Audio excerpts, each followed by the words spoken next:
Welcome back to episode 3 of the Netplay Hero, Revenge of the Mid-Tier.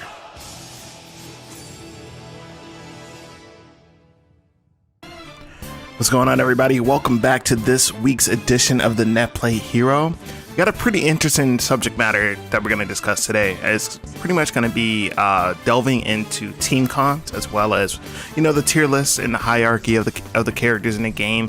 What's considered strong and potent, and what's considered to be obviously the upper echelon. We did the tier list not too long ago, but what I really want to dive into today is how you can make certain comps work that you traditionally just don't think as being powerful, like something that's extremely neutral heavy. I've stated before on record multiple times that was one thing I really loved about the original Cup Noodle team, was that they could go from 0 to 100 really fast at an Emperor, a COD, and a Bartz, which obviously they can zone you out for forever. But they could also turn up the heat, you know what I mean? They could really just go right in. They could just kind of at the drop of a hat, you know what I mean? Next thing you know, you're playing neutral, it's full screen, you're trying to block all these projectiles. Next thing you know, they both melees go in and you're just, it's a world of hurt. So that was one thing I always liked about that original comp, and that's something you really don't see too much. You don't see a lot of really neutral, really heavy neutral based teams, honestly. If you look at some of the top teams, right? Let's take a look at Team Oreo, right? That's normally a Renoa or a Yuna. Then you have Esu and a Metsu.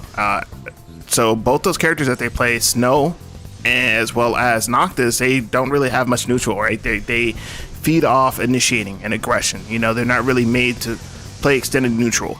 Once they get in, they're really a powerhouse. They really can keep that momentum, that train going. And I bring up that team because we played kind of a strange mirror match. We played a scrim I've been playing with J Smooth and Brave Fantasy because I played with them like once or twice randomly, and I really liked the synergy. So I was like, let me just play with them a lot. And our synergy is actually quite well. It's come a long way, actually. So we ran a scrim against Edo, widely considered to be one of the strongest marksmen in the community, as well as Esu, the best Snow, and Ametsu, probably the best Noctis, if not top 2. So a very strong team. What's different here is that J Smooth would normally be playing with Esu and Ametsu, but they had Edo this time, and we had J Smooth. So Brave Fantasy, everybody knows, obviously from not World Engine, but PD, Phantom Divine, knows a lot of characters. Actually, just pretty much a melee specialist. He knows pretty much all the melee roles quite well. And then we have J Smooth, who is probably the best marksman on. I don't think there's any debate about that. Honestly, he's probably just the best marksman at this point. And then I actually wanted to play the Vanguard role. I think that's the role that I'm most comfortable with. So that's what I wanted to explore for this scrim. So one character that I've really been on and off about for years now, probably like 2 years, has been Cloud of Darkness. I know she got that massive rework, and a lot of people thought that she lost a lot of her stupidity, like her holds and stuff like that. She used to have like this dumbass hold, like really stupid hold with her neutral wave in the air. It was like a loop, essentially. It was hard to get out of, but they nerfed that, and they just really kind of retooled her. But I think that her projectile game is still extraordinarily strong. And as we see in the scrim, that when coupled with a marksman, throwing a lot of projectiles, and Gabranth has pretty decent projectiles as well. His tornado as well as his dash attack wave are both really good. They put enough durability on the screen to deter them from just dashing at us or just kind of going full ham on us. So that was one thing that after the scrim I actually discussed with the team members, is like what they thought. I talked to Esu a bit and stuff like that, and they were like, well, the neutral itself, playing that extended neutral was something that was a little difficult for them because they just weren't used to that, because as I mentioned before, that doesn't really exist anymore. You know what I mean? That comp really doesn't exist anymore. If I had to I would probably say Koopa Warriors is probably the one that does a lot of neutral base now, and maybe TBA. That iteration of the team, because you had a Golbez and you had Nyx that normally would use Vanguard. Normally one of the Vanguards would have decent projectiles, but what really wasn't really neutral. They were pretty aggressive as well.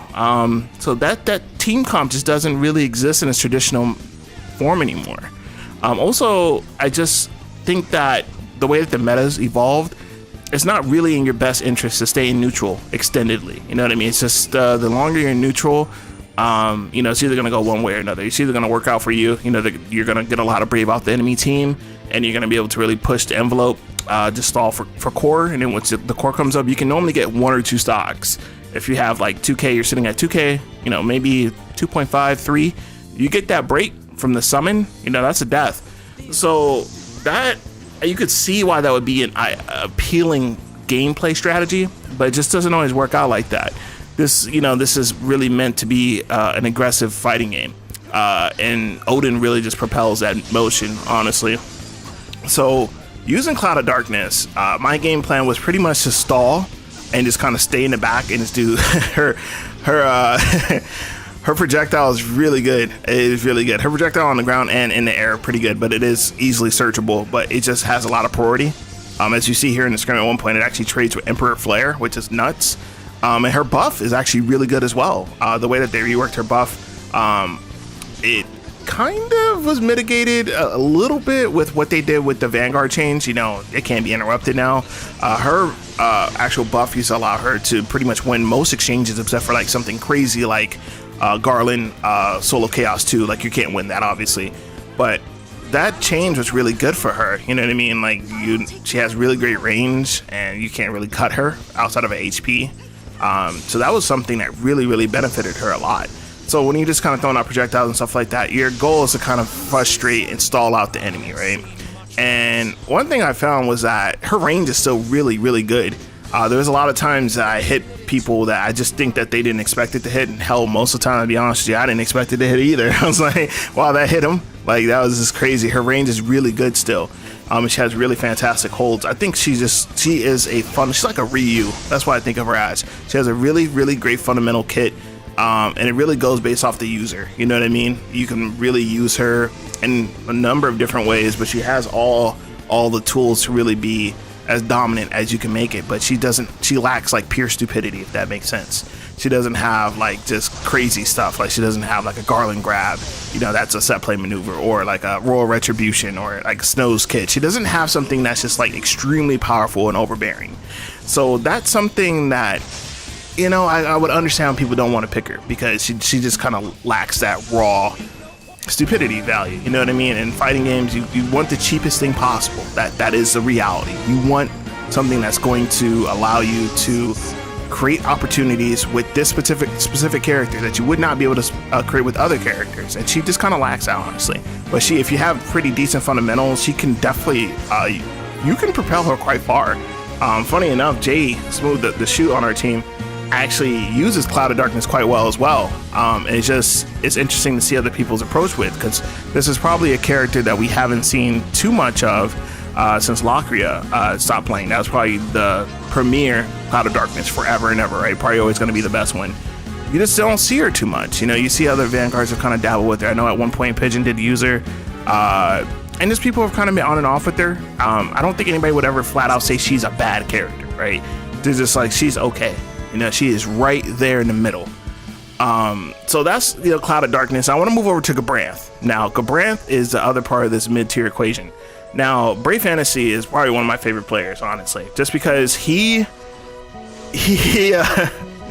I respect his resolve to use the characters he wants to use. That's something I genuinely always respected about him.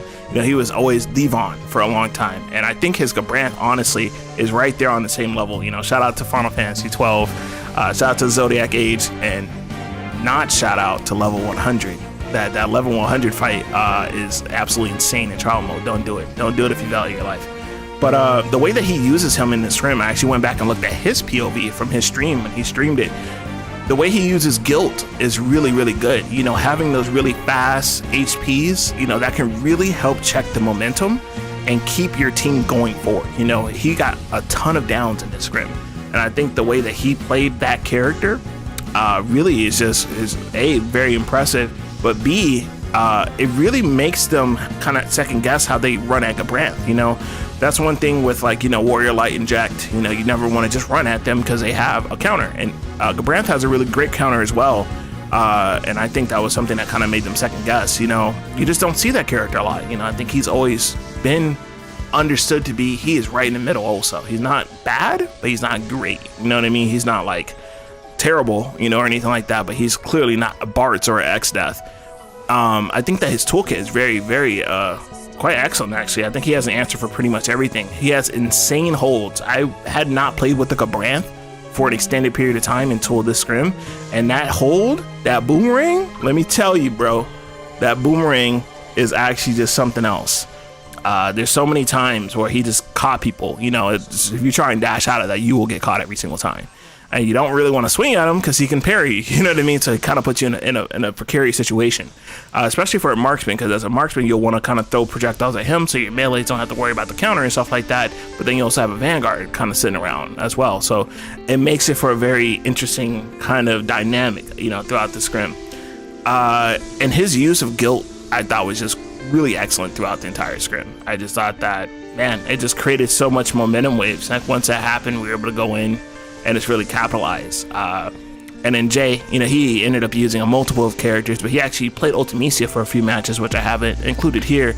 And, you know, she's also a character that's been considered, you know, I think she was actually probably top 3, top 4 before she got her rework. I think she's noticeably different now. I wouldn't say flat out worse, but it's harder for her to keep going, to get going and to keep going. She really needs that Mao sack 2 to really be oppressive on the field. But his use of that character also, you know, that's a character a lot of people really just kind of wrote off after her adjustment. They're like, I don't know if I really want to use her, or is it worth it to really even invest in her to bring her into tournaments and stuff like that. But he definitely showed, you know, not just throughout this scrim, but, you know, previous exhibitions, that she still has what it takes. So that's one thing that I really wish that we could focus on a bit more, was just kind of experimenting with different team comps, you know what I mean? Because this is something, you know, Ultimisia, Cloud of Darkness, Gabrant, that's not something on paper you're like, what in the world is this, you know? But it's something that worked out in this scrim, and I was very fascinated by it. So I was like, I got to do an episode on this. It's just, I know a lot of it comes down to the players as well. You know, the characters can only do so much, so they obviously played quite excellent in this set. And I thought that the enemy team actually played quite well as well. You know, this wasn't a walk in the park. You know, I would pretty much consider them to be probably as high as you can get. You know, S tier, A tier players. They're pretty good. In particular, Esu and Imetsu are probably one of the best melee shells in North America for free. I think a lot of people would agree with that. And obviously, Edo has a long history with the game as well as one of the best marksmen. So you're playing against players that know the game, you know what I mean? But seeing this comp, I think kind of took them a little bit off guard, you know, just kind of the way that it was played. And that's something I just want to see more. You know, I really would like to see more of that. I'd like to see more experimentation. And, you know, shout out to EU and shout out to PD. Those are the teams that I consistently see kind of pushing the envelope to see what works, what doesn't work. And just kind of, you know, there's nothing on the line. You're just playing in a scrim. But it's nice to always see people still experimenting, still pushing the envelope to see what works, what doesn't work, and keep more of those non-traditional, you know, team comps flowing. That's something I always would love to see. So give me your thoughts below, guys. What are some mid-tier characters that you think we should take another look at? What are some characters that you think maybe should be considered higher tier? You know what I mean? Maybe you consider COD or even Gabrant to be a higher tier than what I've said here. Let me know what you think in the comments below, guys, and I'll check you out next week for the next episode. Peace out.